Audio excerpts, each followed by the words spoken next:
See, this is how he gets every time I bring up Bill Murray. Every single time. I'm telling you, he could have been the groundhog in Groundhog Day. Look at this attitude. I mean, I'm telling you, if anybody should not drive angry, it's this guy.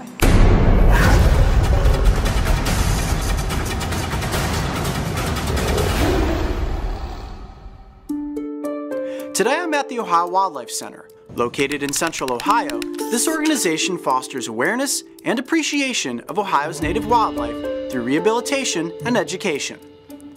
And while the goal of OWC is always to release their patients back into the wild, sometimes their injuries or illnesses no longer allow them to survive on their own, and they become animal ambassadors for their species. I'm about to spend time with one incredible survivor who's always walking in circles looking for his shadow. Or at least, a role in the next hit Bill Murray movie. Happy Groundhog's Day! Alright, Barbara, this is Wendell. Wendell is a groundhog, and he is absolutely beautiful. Oh, handsome. I'm sorry. You're very, very handsome.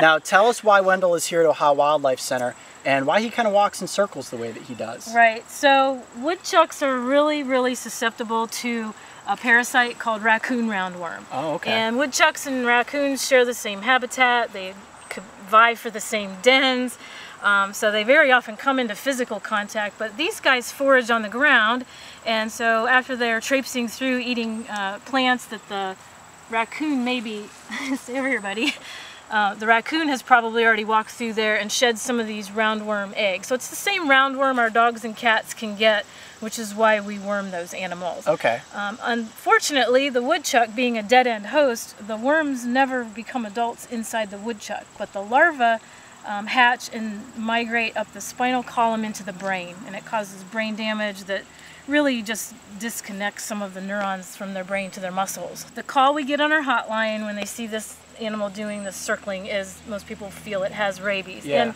the thing with rabies is the animal, when it's in the quarantine period, usually won't survive more than a week or two. Okay. And a roundworm woodchuck will live a full 9-10-year-old life. So basically, an animal like Wendell, or a mammal, a woodchuck like, I know you don't want me to call you a woodchuck, a groundhog like Wendell cannot go back out into the wild because of this condition he has, worms on the brain basically.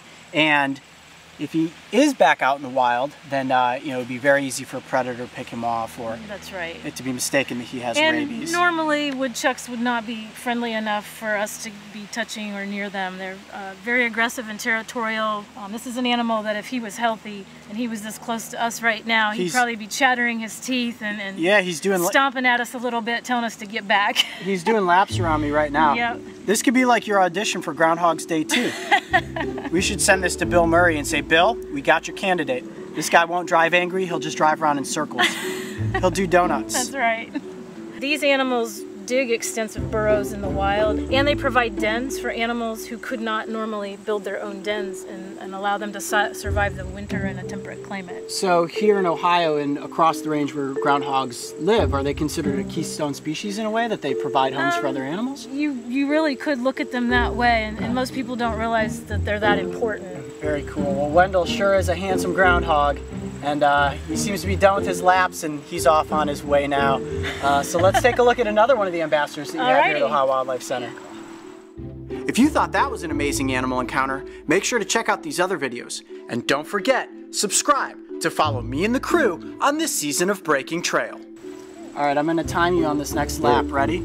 Here we go. And 1, 2, 3, 4, 5, 6. All right, dude, 6 seconds. Well done.